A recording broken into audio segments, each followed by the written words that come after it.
కూడా చెప్పాడు. నాకు జగన్మోహన్ రెడ్డి గారితో వాళ్ళ కుటుంబం 3 తరాలతోటి నాకు అనుబంధం ఉంది. భవిష్యత్తులో జగన్మోహన్ రెడ్డి గారికి మంచి జరగాలని కోరుకుంటున్నాను, ఆయన బాగుండాలని కోరుకుంటానని కూడా చెప్పడం జరిగింది. అయితే ఇక్కడ ఆయన మర్చిపోయిన విషయం ఏంటంటే, నేను మొట్టమొదటి చెప్తా ఉన్నాను, ఎలక్షన్ల ముందు చెప్పాను, ఎలక్షన్ల తర్వాత చెప్పాను, లేటెస్ట్ కూడా చెప్పాను. ఆ ఎలక్షన్ల ముందు చెప్పాను, వైఎస్ఆర్ పార్టీ అనేది ఒక మునుగుతున్న పడవ అని చెప్పాను. ఎలక్షన్లు అయిపోయినా చెప్పాను, అది మునిగిపోయిన పడవ అని చెప్పి. మరి ఈరోజు మనం చూస్తూ ఉన్నాం, ఆ రోజు చెప్పాం, చివరికి జగన్మోహన్ రెడ్డి గారు తప్ప ఆ పార్టీలో ఎవరూ మిగలరు అని ఆ రోజు మనం చెప్పిన మాట ఈరోజు నిజమైంది.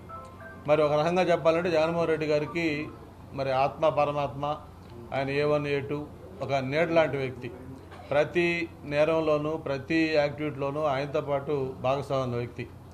అటువంటి వ్యక్తి కూడా ఈరోజు పార్టీకి అలాగే పదవికి రాజీనామా చేసి దూరంగా జరిగిపోతున్నా అంటే ఇది ఆరంభం కాదు. గతంలో చాలా జరిగాయి. చాలామంది ఎంపీలు రాజీనామాలు చేశారు. మోపిదేవి వెంకటరమణ గారు చేశారు, కృష్ణయ్య చేశాడు, అలాగే బేదా మస్తారావు చేశారు. ఇంకా రేపంబాబు మళ్ళీ మన అయోధ్య రామరెడ్డి గారు అంటా ఉన్నారు, మన జిల్లా నుంచి ఒక రాజ్యసభ సభ్యులు అంటా ఉన్నారు. ఇట్లా రకరకాల పేర్లు చెప్తా ఉన్నారు. వీళ్లతో పాటు అలాగే ఓడిపోయిన పాత నాయకులు, మంత్రులు, బాలినేని శ్రీనివాసరెడ్డి గారు కావచ్చు, ఉదయభాను కావచ్చు, ఇలాంటి వాళ్ళు. అలాగే విశాఖపట్నం తీసుకుంటే మన భీమిలి ఇన్ఛార్జి ఉన్న అవంతి శ్రీనివాసరావు రాజీనామా చేశారు. ఇట్లా రోజు పేపరు తెరిస్తే ఏదో ఒక రాజీనామా, పార్టీకి బై చెప్తున్న వార్తలు మనం వింటా ఉన్నాం. అంటే ఇవన్నీ ఎలక్షన్లలో పార్టీలు ఓడిపోవటాలు, మళ్ళీ ఎలక్షన్ల తర్వాత మళ్ళీ అవకాశం ఉంటే గెలవటాలు, ఇవన్నీ సహజం జరుగుతూ ఉంటాయి. కానీ ఒక రాజకీయ పార్టీ ఇంత సంక్షోభాలను కూరుకుపోవటం అంటే ఇక పార్టీ మనుగడ ఏంటి అని చెప్పి నాయకులు కూడా ఆలోచించుకునే పరిస్థితికి పార్టీ వచ్చిందంటే అది జగన్మోహన్ రెడ్డి గారి యొక్క యాటిట్యూడే ప్రధాన కారణం. మరి ఈరోజు జగన్మోహన్ రెడ్డి గారు ఏదైతే వైఎస్ఆర్ పార్టీ ఉందన్నది అది అనేది గతంలో చెప్పినట్టుగా అది ఒక చరిత్రలో మిగిలిపోతున్న పార్టీ. ఆయన ఎన్ని మాటలు చెప్పినా, ఎన్ని వాళ్ళ నాయకులు మిగిలిన ఒకరిద్దరు ఏదో ట్వీట్లు చేస్తున్నా సరే, ప్రజల్లో ఈరోజు వైఎస్ఆర్ పార్టీ అంటే దానికి మొత్తం నిజ స్వరూపం బయటపడిపోయింది. ఒక పక్క స్టీల్ ప్లాంట్కి మొన్ననే ఒక రివైవల్ ప్యాకేజ్ ఇచ్చారు, దాదాపు 12,000 కోట్లు. అది 1,000 లేకపోతే 2,000 లేకపోతే 100 కాదు, 12,000 కోట్లు దాదాపు ప్యాకేజ్ ఇస్తే ఓకే, దాని మీద ఇంకా ఫర్దర్గా ఏమైనా కావాలంటే అడగవచ్చు, ఇంకా మైన్స్ ఓన్గా ఇవ్వాలని అడగవచ్చు, లేదు ఇంకేదైనా డిమాండ్ ఉంటే అడగవచ్చు. కానీ ఇచ్చిన 12,000 కోట్లు కూడా వక్రీకరించే విధంగా ఇదేదో దీంట్లో కుట్ర ఉంది, దీనివల్ల ఏం లాభం లేదు, ఎంత లాభం ఉందనేది సెకండరీ. ముందు 12,000 కోట్లు ప్యాకేజ్, 20,000 ప్యాకేజ్ ఇచ్చినప్పుడు కనీసం దానికి ఒక కృతజ్ఞత చెప్పి భవిష్యత్తులో ఇంకేం చేస్తే బాగుంటుందో సజెషన్స్ ఇస్తే అందరూ కూడా దాన్ని అప్రిషియేట్ చేసేవాళ్ళు. కానీ ఈ వైఎస్ఆర్సీపీ నాయకులు ఏదో చెప్తారు, కళ్ళుండి చూడలేని కబోతుల్లాగా. మరి చేస్తున్న ఈ కార్యక్రమాలను కూడా అప్రిషియేట్ చేయలేక మరి ప్రభుత్వం వచ్చిన వెంటనే మనం చెప్పడం జరిగింది, చంద్రబాబు నాయుడు గారు ఏదైతే విజయనగరం జిల్లాలో ఉన్న మ్యాంగనీస్ గనులు ఉంటే ఆ గనుల్ని లీజు పొడిగించడం జరిగింది.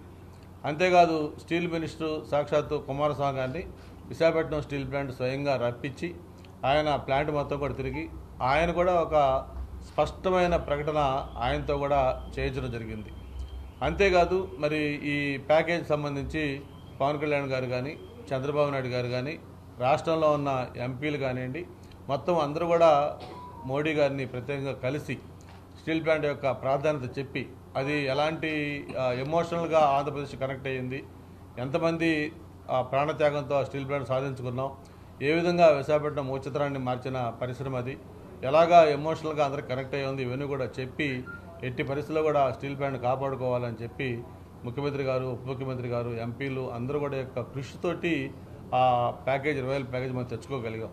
ఎస్, ఇంకా అవసరం వస్తే భవిష్యత్తులో ఏం కావాలో వాటి కోసం ఇంకా పోరాటం చేయాల్సిన అవసరం ఉన్నప్పుడు ఖచ్చితంగా Telugu Desam party, Janasena party, Bharatiya Janata party కూటమి తరఫున తప్పకుండా అన్ని రకాల పోరాటాలకు కూడా సిద్ధంగా ఉన్నామని చెప్పిన కూడా తెలియజేసుకుంటూ, దాన్ని కూడా ఈరోజు రాజకీయంగా మాట్లాడుతున్న వైసీపీ నాయకులు కనీసం జ్ఞానోదయం కావాలి, వాళ్ళకి భవిష్యత్తులో ఏం చేస్తామనేది మేము చేసి చూపిస్తాం.